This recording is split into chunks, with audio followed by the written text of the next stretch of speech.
Smoke. I don't think anybody of the four schools that were a while rumored, speculated, not sure, and then, of course, official with Colorado being the first moving in from the Pac-12, that anybody was more pumped up about it than former Colorado defensive end Matt McChesney, who joined us a couple of times back in the day. And here we are, Matt. Now, a lot has happened. I mean, Colorado's got all this going on. They're on the schedule. They had media days, et cetera. But today is the official day. Do you still have that same excitement? I cannot wait for the Big 12 schedule. I'm, the home opener is against Baylor. So, it's a great fit. It's coming home. And, I saw the graphic where it's welcoming, the three Pac-12 schools to the Big 12, but it should be welcome back for the Buffs. So there was a lot of success in the Big 12 in Boulder for a lot of years, and I'm pretty sure that Coach Prime is really, really excited about being there, moving forward. Matt, when it comes to X's and O's and improving on the field from last year to this year, they've upgraded the roster. At least they hope they have. It appears that they have.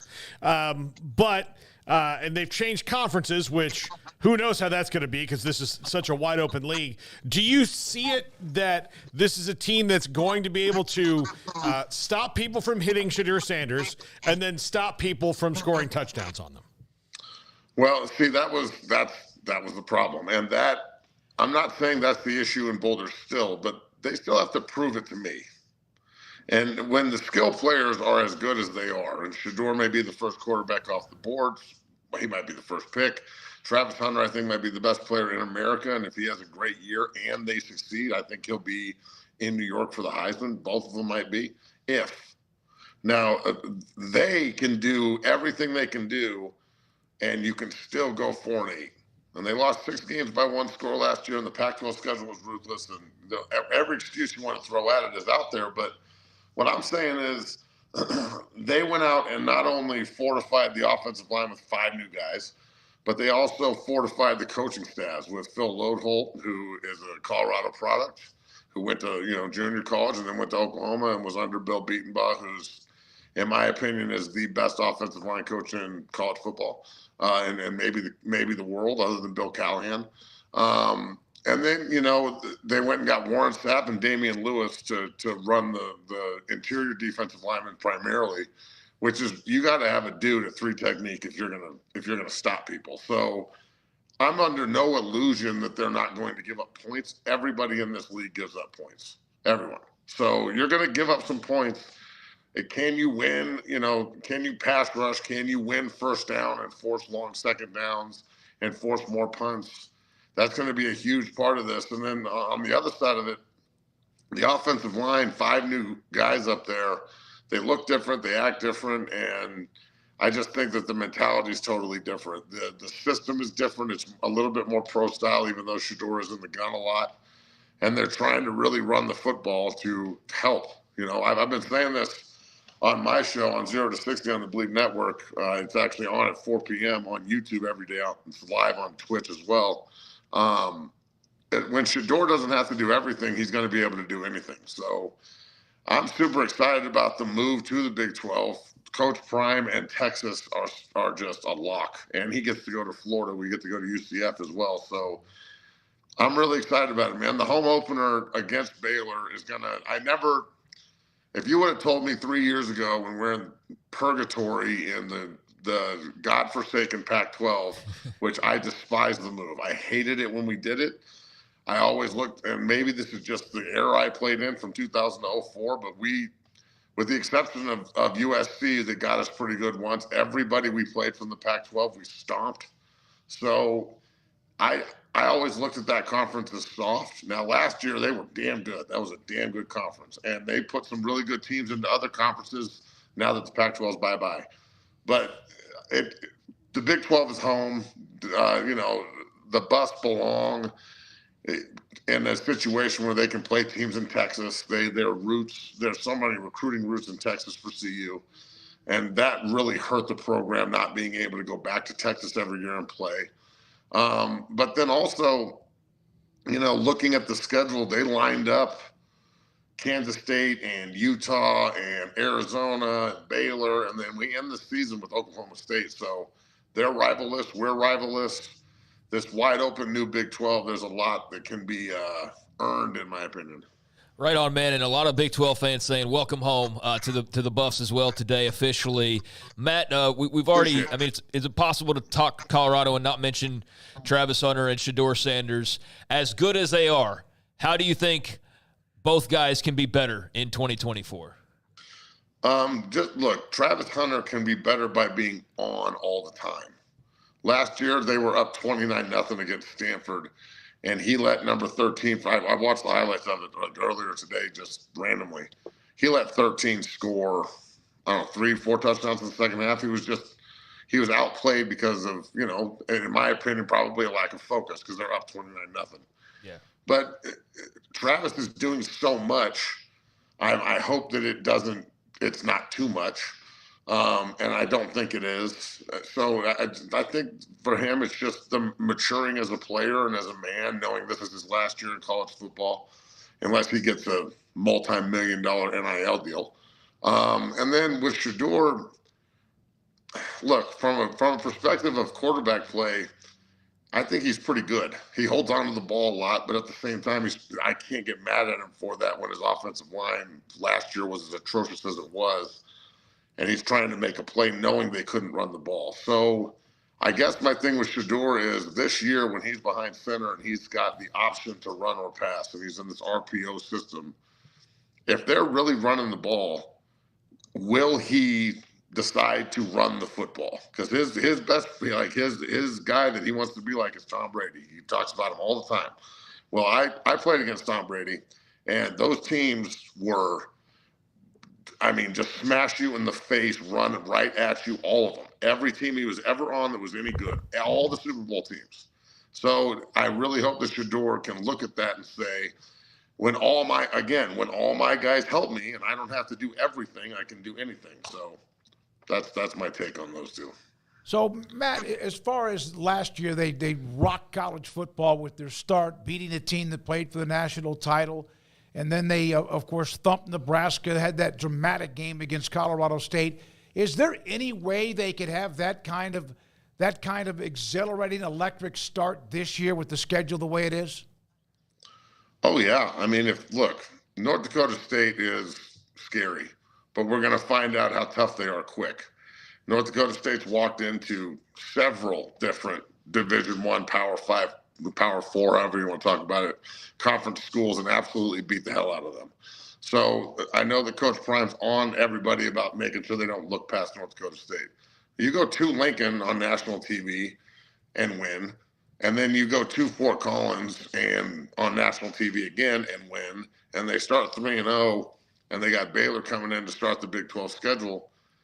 Baylor's a good football team. They're what? You guys are 2 or 3 years off of the Big 12 title. Yeah. And, there's expectations there, and they're looking at that game as a tone setter just like we are. So I think that it's imperative that they start 3-0 going into the Big 12.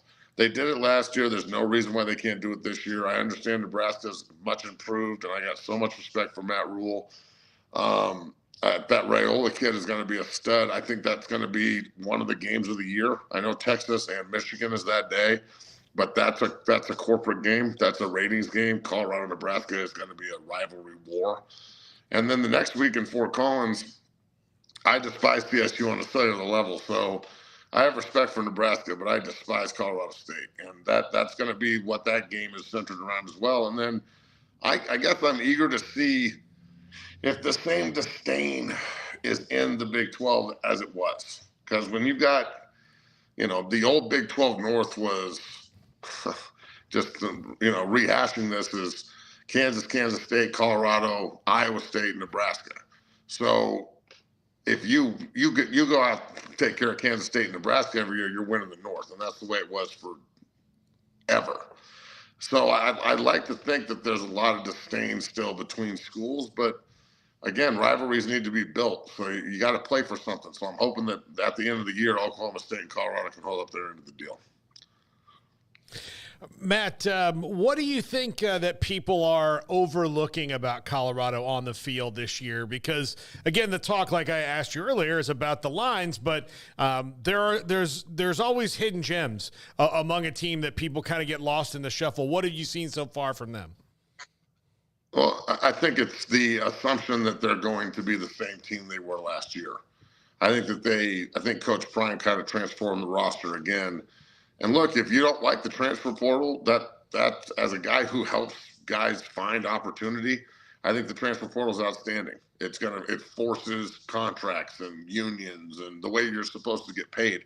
I didn't like being, an $800 a month scholarship athlete. That sucked.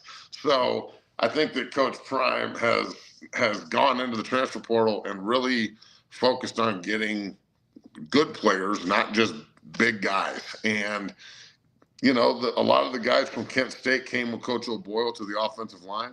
Well, Coach Lodeholt came in and he went after guys that he thinks could play at Oklahoma. And I know this because I've had several conversations with the man. I've known him forever.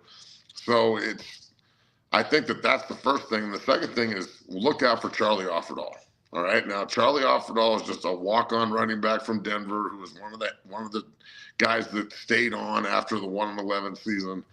And Charlie is a dog, and he's like running back number one right now, and that room is deep. And he's getting a lot of work, and it shows the work first mentality that they have on the football team. I know there's a lot of glitz and glamour and shine with, Coach Prime and everybody. And how could there not be? I mean, it's Deion Sanders, for God's sakes. I think people forget that. I think people forget who he is. Like, of course it's going to shine. That's Deion Sanders. But there's a lot of substance there, too. And when you lose 6 games by 1 score and your best players play well, but you still lose, that, the first team meeting that Coach Prime came out this year and talked to his team about was, this is like The Last Dance. He almost referenced the Netflix show. This is our last opportunity together. It's the last time Shiloh and Shedeur play together. It's the last time Travis and everybody play together. It's the last time he gets to coach them. It's the last time this group is ever together. So I think that sets them up for a pretty special year. As long as they can, you got to go play now. So it's all the talk is nice, but everybody, I truly believe this, everybody has that game circled on their schedule. That's why they're all sold out and tickets are through the roof because everybody wants to beat Colorado's ass this year. So that's the way we want it. It's good to be in the target again. I'll tell you that. Yeah, it is. And again, it would have been just, it's another game the way things were going up until when Deion arrived and what he's brought to the table. Now they just need to put more wins together. Matt, I'll never forget your passion when we were talking to you about Colorado and joining the Big 12. And now today is that official day. I asked you if that same excitement and passion is there, and you said it was. What are your thoughts about just the conference itself with what seems to be very, very parity from almost top to bottom, even though there's some teams that appear to be better than others? Your overall thought about the strength of the conference? I mean, they're the third conference, I think. I think they're as good as the ACC top to bottom.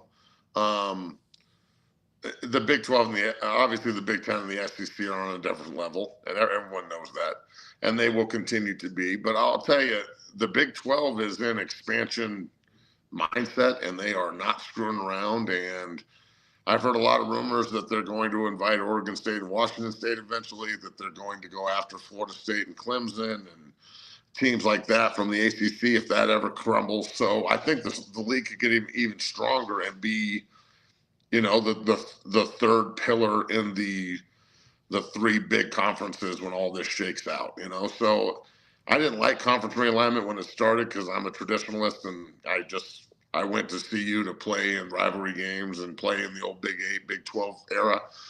But just, college football's changed so much that you got to get in where you fit in. And I think that CU grabbed an opportunity, and the Big 12 grabbed an opportunity to bring in the Denver market again. I think it's a great fit. The conference top to bottom is deep, man. I mean, Houston's like picked to 16th, and West Virginia's not picked very high. And I'm like, West Virginia's a good ass team last year. So I think that Gus Malzahn at UCF, he's not going to just sit back and like have a bad season. And they were not very good last year. I think they're going to be a lot better. They went and got KJ Jefferson, so Baylor's going to be a lot better. Everybody's going to improve. And Oklahoma State and Kansas State, they're always, smash mouth, hard nosed football teams. So I'm interested to see if Cincinnati can recruit and compete on this level in this conference. We'll see how that goes. But Houston, bringing in Utah, Utah vaults to the top of the conference immediately, 1, 2, or 3, however you want to rank them, and they should. I mean, everything might run through Salt Lake this year just because of Cam Rising's return. And we went to the opener last year. My son Nicholas got invited as a recruit, and we flew out to watch them play Florida, and they just absolutely boat raced them. So that's a tough place to play, and everybody in the Big 12 is going to figure that out real quick. Matt, thank you very much, man. Look forward to talking to you during the season. Matt McChesney with us, 365 Sports, who's a former Colorado defensive lineman. You can hear and see the passion and remember that about a year ago when we had him on and the Zoom is cool. Very well done, Garrett. Thanks for your time on that. Yeah, I like that.